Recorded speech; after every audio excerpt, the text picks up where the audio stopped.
Chapter 16. 4:20 at the fuck shack. The butcher was going to be out of town for a couple days at a convention in Vegas, so Lourdes invited me over to their place. I'd never spent much time there. We always hung at mine, so I'd be lying if I said I wasn't curious to see how they lived in their seaside villa. Lourdes greeted me at the door with a big, warm hug and a kiss on the mouth. I'd always welcomed that, but I pulled back a bit when I noticed the baby right in front of us, watching and smiling. She was close to 2 years old at that point and could talk. What was preventing her from blurting out to the butcher that Uncle Chris was kissing Mommy? Just randomly, the way children sometimes do. Lourdes didn't seem to mind, sitting me on the couch and wrapping her arms around me, squeezing me tight, then going into the kitchen to fix me a plate of food and a drink. The baby climbed up on my lap and hugged me too, sitting there telling me little stories about her dollies and singing me her favorite Elmo songs. She was such a little beauty, just like her mom. Little Luna. I loved her so.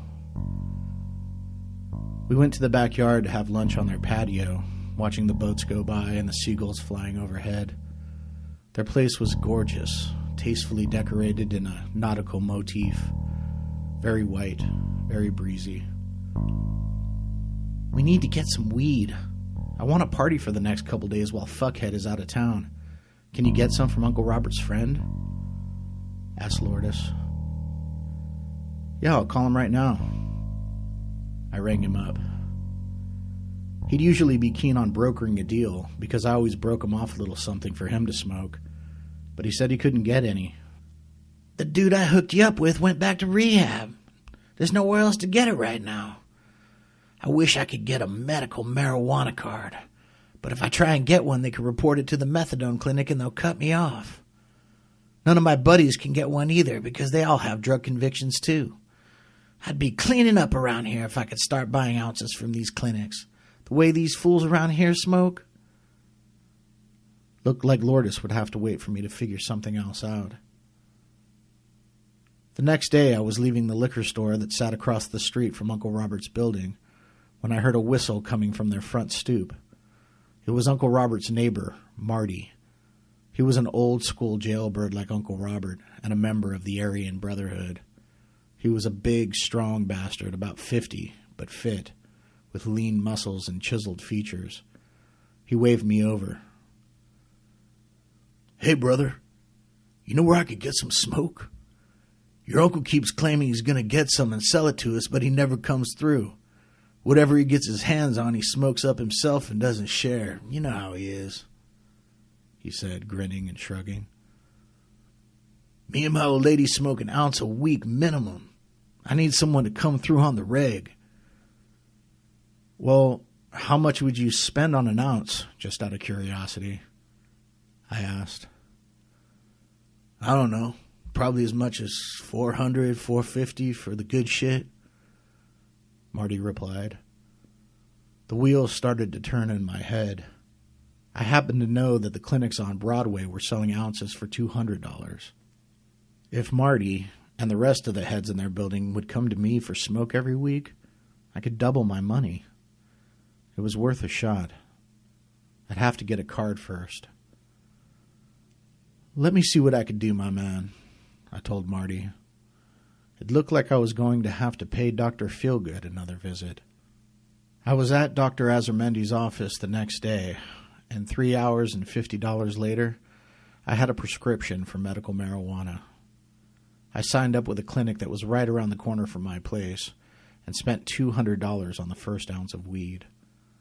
I also bought Lourdes some edibles, a Fruit Loop Rice Krispies bar, a brownie, and a nice big chocolate chip cookie. I'd be able to smoke her out whenever she wanted some, which I was sure she'd appreciate as much as she loved getting high. I let Marty know I was in business, and just like that, he was over buying a half ounce for me, coming back later that week to buy the other half. Word spread throughout the block, and in no time, I was selling out within days of every visit to the clinic. I was taking Lourdes and the baby out to nice lunches, buying new clothes, paying off some old debt, and put some toward editing the photos for the documentary. I even bought a Final Cut program for my computer and started the process. One day I sat down to do the math and was shocked to learn that with selling weed and collecting disability, I was making way more than I was driving trucks for 14 hours a day. My routine was waking up to a call from Lourdes in the morning. She'd stop by with the baby, plop her down on my recliner, turning it away from us facing the TV, put on her favorite cartoons, and while her attention was fixed on the screen, she'd put some pillows and blankets over us on the bed, pull her sundress up and spread her legs, pulling my hand and sticking it down inside her panties so I could finger her clit. Then we'd sneak into the bathroom and make out and dry hump until we were raw. "I'll be back later after Ken gets home from work so he can watch the baby. I want your fucking cock inside me," she'd whisper in my ear. She'd wait for the butcher to come home from work and would tell him she was going for a bike ride. Then she'd pedal her sweet ass down the beach over to my studio. I loved when she'd show up all hot and sweaty and out of breath. She'd be wearing a tight-fitting wife beater with a black bra underneath, a little pair of red nylon shorts, and knee-high sweat socks. I even loved the way she stank. I made her stop wearing deodorant when she came to see me. I loved sticking my face in her armpits and breathing in her musk. I'd grab her roughly by the hair, bunching it into a ponytail, and drag her over to my bed, caveman style. Throw her down on her stomach, pull her hair back so she was arched, then pulling her shorts to one side and jamming my fingers into her cunt, smashing down on her G-spot, biting and slapping her ass. "Whose fucking pussy is this, you slut?" I'd growl. "It's your fucking slutty pussy, baby," she'd moan back. We'd both come several times. She'd go to the bathroom to clean up while I cooled off by standing in front of the fridge, eating ice cream and drinking cold water out of a gallon jug, pleased as the day is long. Sometimes she'd sneak back over late at night, wanting more. She'd text me at 1 a.m. saying she was riding over. She seemed insatiable. Years of settling for terrible sex can do that to a beautiful woman. One night, while going for my walk along the beach, she started texting me pictures of herself, bent over the sink with her ass spread apart, then some of her laying on the floor, spreading her pussy. It was soaking wet. She texted, "I was sitting at my computer and I felt your cum dripping out of me. My legs were open and I could smell your cum and it got me so fucking horny. I went in the bathroom while Ken and the baby were sitting at the kitchen table eating dinner and started playing with myself, dipping my fingers in my pussy and smelling your cum and rubbing my clit super hard." My heart started racing as I read that. I told her to come over as soon as she could get away and rushed down the beach through the darkness toward my apartment, with only the light from my cell phone glowing as Lourdes sent me more dirty pictures, tempting me on faster and faster. I gave her her own key to my place at this point. She'd come through the door and we'd peel out of our clothes and flop down on the bed, already smelling of sex. The mixture of our spit, our cum, our sweat, her lip gloss, the rapture, our heads spinning with lust, with love. There was no higher plane. When we weren't fucking, we'd watch the most extreme and outlandish porn known to man, the filthier the better, and masturbate together. One night, after an especially raunchy session, lying on my cum-stained sheets, Lourdes looked at me and said, "This is a sex-smelling little room. It's a porn palace, a cum dungeon, a goddamn fuck shack." We laughed and shook our heads, because it was. We were tucked away from the world in our own little den of love. I needed or wanted nothing more. The summer was coming to a close, and we decided to get out in the sun, and took the baby over the bridge into San Pedro, then over the hills, past the Lighthouse Museum, to a little beach down a long driveway that we nicknamed the Cat Beach. We called it that because of the rocks and jetties that lined many of the beaches along the coast were infested, in fact, by large prides of feral cats. They lived in the jagged rocks and hunted the crabs, small fish, and seabirds that lived there among them. Cat lovers who lived in the area also left tin dishes along the rocks, filled with kibble for them and their kittens. As you walked along, every few feet, a curious little head would pop up, a mommy and her kittens taking cover and peeking out to see you pass. The baby would chase the kittens and yell out with joy when she'd spot them. Lourdes, too, would coax them from their little caves with food so she could pet them. Then we'd take the baby down to the tide pools and watch her playing in the shallows, chasing tiny crabs and picking them up with her little fingers and showing them to us, her eyes filled with wonder, gleaming in the clear and ancient sun, and her mother, sitting waist-deep in the water, with the baby between her legs, and the soft waves breaking, and the fresh, warm air, all magical, and the closest thing to a little family of my own that I ever had, or would ever have. We drive back to my place after, the baby asleep in the back seat, my fingers slipping down Lourdes' bikini, playing with her soaking wet pussy as the sun and the wind whipped in the open windows. We'd grab a little lunch, go to my place and eat on the bed, the three of us falling asleep together in the waning afternoon light. It was one of the happiest days of my life, that's all. The stray cat situation was so prevalent around Long Beach that people took to capturing and neutering strays as to try to control the population. Some people would leave food out in front of their houses every night so they wouldn't starve. Cats are such beautiful, graceful, and enchanting creatures, and the babies were the cutest. Hardly anyone could resist falling in love with them. And of all the people I knew who I'd never guess would be so susceptible to falling for them, it was Uncle Robert who found a couple stray kittens and took them in. They were a boy and a girl. He named the boy, who was an orange tabby, Leo. He called me and asked me what I thought he should name the little girl. I always had female pets and liked giving them old-timey names. I suggested Abigail. He agreed. She was an Abigail for sure. But they were a bit much for him to handle. They were feral, after all, and hard to tame, especially at their tender age, just tiny kittens. His girlfriend insisted he find a home for at least one of them. He asked me if I could take the little girl. I was hesitant at first because my place was already kind of small with just me and Mona there. But then I thought that little Luna and Lourdes would get such a kick out of it. I caved and told him to bring her over. She was a beauty, little blue eyes, a gray tabby with stripes and a white patch on her chest. She was a little menace, though, climbing on the blinds and chewing them up, pouncing on Mona's head while she tried to sleep, and meowing loudly in the middle of the night. But she'd cuddle up to me while I slept and purr sweetly, which made all the rest worth it somehow. I put a little cat box under the kitchen sink, and her bowls of food and water by the window, and bought her snacks and catnip that'd sprinkle around the kitchen floor sometimes, and watched her flip and run and do crazy dances on her hind legs. She was a joy. Soon the temperatures dropped and the rain clouds started gathering in the mornings. I'd wake up and take Mona on her walk.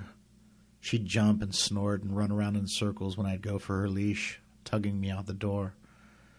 But when she'd see the rain dumping down on the courtyard, she'd gingerly tiptoe down the stairs, squinting her eyes as big fat raindrops fell on her face.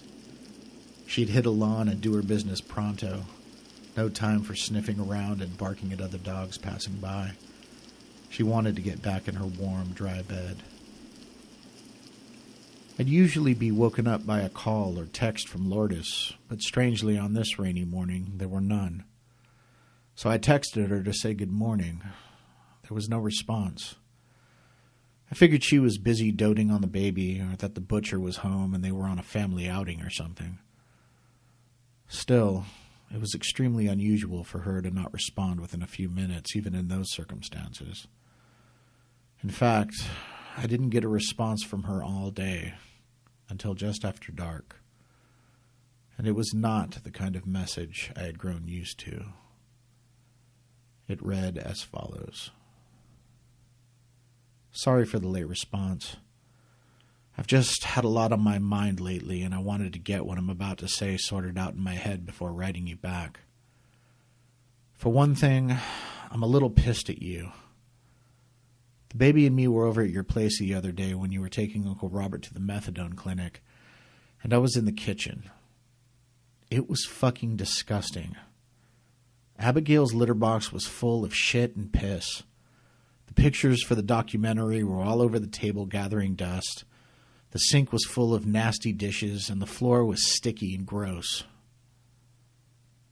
My heart sank as I read on. I bring my daughter to your house, and she crawls around on the floor, and you don't even have the common sense to clean the place? I think it's a symptom of a bigger issue. You don't get shit done when you're spending all your time with me. You haven't been writing or working on the documentary or doing anything about your weight or anything besides taking me and the baby out or us fucking and eating and sleeping all the time. You don't seem to have any ambition anymore, and it's kind of a turn-off. Let's not even mention the fact that what we're doing is really wrong. Ken is an asshole, but he provides for Luna and I, and I'm out gallivanting with you all day and night. I'm starting to feel really shitty about it. And I think we should stop. Suddenly, all the good, loving feelings, the boost in self-esteem, the pride of monumental accomplishment that I'd been feeling for months, were crushed under the weight of her words. Just like that, in seconds, I was the fat, tired, insecure, lost, lonely man I was when I was out in the wilderness of dark roads and loading docks that I languished in for years. It was like I had climbed Mount Everest and was now being pushed off a cliff. I couldn't argue her points, though. To be frank, I admit I do get a little lost in romantic love. I forget to pay bills, neglect my surroundings, stop reaching out to friends, and become very complacent in general. I guess it's because romance is the ultimate for me, my paradise, my nirvana. But it was true. The photos for the documentary were spread all over the kitchen table gathering dust. We couldn't even eat our food there because they took up every inch of the surface. And I had let the dishes in the litter box go, and the floors were gross. I hadn't done much writing or editing either. As far as the weight, she didn't seem to mind when I was taking her to Del Taco or ordering in Thai food, insisting that I finish what she couldn't when she got full, or when we'd get drunk and she'd suggest ordering pizza late at night. I was still walking and lifting my dumbbells a few days a week, but apparently she had an issue with how I looked, or else she wouldn't have brought it up. I guess I felt that since she was so voracious sexually and would ride her bike 3.5 miles in the middle of the dark night just to suck me off, that she found me and my terrible body attractive in some way. But I guess I was wrong. To say that I was devastated would be a gross understatement. As for the butcher, I couldn't care less about his feelings. There had been many women over the years that were in relationships that expressed interest in me sexually. If I didn't know or like their boyfriends, you're damn straight I'd fuck them. But there had been many times where I liked and respected the guy they were with and would not go there. But I never liked the butcher, not for one fucking second. He rubbed me the wrong way from Jump Street, so fuck him and his cheap digs about my appearance. I went out to the courtyard and sat on the stairs. The rain was dumping down on my head. My phone sounded again, and I looked down at the screen, blurry with raindrops, and read another text from her, saying, I feel terrible. I'm here in the house with my family, warm and dry, provided for, knowing that you're all alone, reading this, feeling like absolute shit. I never wanted to hurt you, Christian. This was all very selfish and foolish. I'm sorry. I wrote back, don't feel bad. I'm the fool for not doing enough to keep you around. It was a miracle you accepted my advances to begin with, and I blew it. Even though I know I've never set the world on fire or become successful in any way, shape, or form, this is the first time I've ever felt like an absolute failure. I shut the phone off after that. I didn't want to hear from her or anyone else. It started raining harder. The beautiful summer of my love had vanished. Now was the winter of our discontent. This was new territory for me. I was always a very joyful person. I had malaise in the past, been a brooding young poet in my 20s, spending long days drinking and musing over the discovery of adulthood and all the disappointment we're faced with as human beings. But I always had laughter in my eyes and found ways to revel in the ironies of life. But this was different. I thought I knew what heartbreak was, but I was sorely mistaken.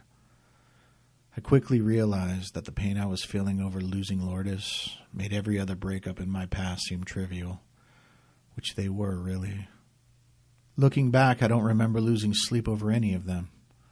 Even with the Nazi nurse, whom I had been with on and off for 4 years, didn't break my stride in the least when we split. None of them have. I'd miss them for a few weeks at best. Then I'd be back to my old self, laughing, joking with friends, playing guitar and singing, excited about new romantic prospects. But this just felt like a slow march to the grave, through quicksand. I'd fall asleep every night weeping, and would begin again the second I'd open my eyes. I'd get up and peek through the blinds at the endless rainfall, then would crawl back in bed and pull the blankets over my head. I wouldn't eat, drink, shit, write, edit, answer phone calls, nothing. I didn't know what was happening. It was a pain I'd never felt before. I started to get in a weird habit. I'd go on Tumblr, which was chock full of weird and amazing photography, and would screenshot strange images, dozens at a time, and would post them on Facebook, one after another. It actually became really popular, and ended up being a pretty incredible collection of timeline photos, some 3,000 in all. People would leave comments. I love when you go on these photo collage bursts. They totally make my day. I was glad they were making someone happy. I wasn't sure why I was even doing them. I guess it was just me acting out creatively, reminding people that I was still around, still searching, feeling something, saying something. Or maybe I was just trying to remind myself. Anyway, it was all I had to ground myself to some semblance of sanity. I'd walk Mona to the corner, rain still pounding down day and night, the streets flooded up to the lip of the curb. I'd stand under a big date palm on the corner and wait for Mona to do her business, and look up at the raindrops falling past the street lamps. They felt like my tears, flooding the whole city of Long Beach, storming with envy, the ocean raging with my despair. I felt one with the rain. My broken heart was the dark clouds that smothered the shoreline. I'd sulk around the house till after dark, then take long walks in the middle of the night, music blasting in my headphones, trying to work out the demons in my head. It worked most of the time. I felt exhausted after a long trek. My thoughts sorted out, my well-being restored to some extent. But I was nowhere near my former self. There was a noose around my neck, around my heart. A few weeks after Lourdes' damning text, I got a call from an old friend, my girlfriend from high school, Violet. We had stayed in touch over the years, but had not seen each other for a long time. She wanted to see my place and go out for some food. The invitation was met with great enthusiasm, as I was desperate to get out of my place. I could smell her on my sheets and towels, on my shirts, which I neglected to launder so I could bury my face in them and accentuate my anguish. That's how crazy I became. Suffice to say, I needed a change in headspace. Violet came to pick me up one cold, clear night, and we drove down 2nd Street, through the shopping district, over the Bay Bridge into Naples, and right past Lourdes' house. I caught a glimpse of the butcher in the kitchen through their window. He had her in their warmly lit villa, dinner that she cooked on the table, her in his bed, sleeping in his arms. My stomach turned as we rode past, then over into the marina to a little seafood place. Violet saw clearly on my face that I was deeply depressed. She asked what was wrong. I gave her the whole rundown, trying with all my might not to break out in tears in front of everyone in the restaurant. She listened intently and with total compassion. If anyone knew what heartache was, it was Violet. I hadn't realized how badly I needed to talk about it. I choked on every sordid detail, turning bright red at the embarrassment of the tears welling in my eyes. Violet held my hand from across the table and said, "Christian, if it's meant to be, it'll work itself out. I wish there was more I could say that would give you peace, but the truth is, you're going to hurt, and you're going to hurt for a long time, and nothing anyone says is going to stop that hurting. All I can say for sure, and I know it doesn't seem like it now, but it will stop hurting eventually." I watched those words coming out of her mouth from behind wounded eyes, and wished like hell that the end of this pain would get here as soon as possible. And you know what? It came right away in the form of a text message. It was Lourdes writing, "Hey, I have a 6-pack. You mind if I stop by and have a drink and talk?" The blood pressure rose, heart pounding, head racing with endorphins, hands shaking as I tried to type. "Okay, what time do you want to come over?" "I can be there in 20 minutes, she replied. I don't know why, but I felt embarrassed telling Violet that Lourdes just texted and wanted to talk. It felt like a shameful secret for some reason. So I made up an excuse to leave. I said, "Would it be okay if we got the check and bagged up the leftovers? I forgot to walk Mona, and she's been in all day, and I'm not feeling very good anyway."